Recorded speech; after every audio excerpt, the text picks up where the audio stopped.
Okay, so these are two quick things I want you to think about with your left hand when you're playing the violin. So one is always want your wrist to stay straight. I mean, it'll angle away, but it's not going to bend this way. A lot of teachers will call this the pizza hand. And why they call it the pizza hand, it's like, if you imagine like a waiter or waitress at a pizza place, you know how they carry the pie on a big, huge tray, and you have to have your hand like this to carry it.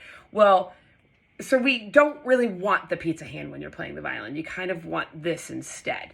So non-pizza hand. What it looks like is when you're playing the violin up here, if you have a pizza hand, you'll know because you'll feel part of the palm of your hand touching there. And that's what we don't want. So we want to, swoop it out here and play.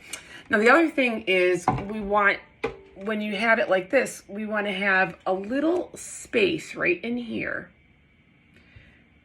And I call that, a lot of teachers call it the mouse hole. So I actually put a marker cap in there right now. So when you're playing, there should be like this little space. So your wrist is like this. So if what's happening when you're playing is your hand is kind of like squeezing on here and gripping on there, and then all of a sudden there's no mouse hole and there's a pizza hand, then it probably means you're not quite doing it right. So what you want to do is kind of just soften up, push your wrist out, and then make sure you have that little space there.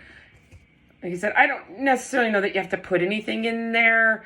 I wouldn't put anything there to hold it, but like if it just made you aware of it once just to feel it, that would be okay.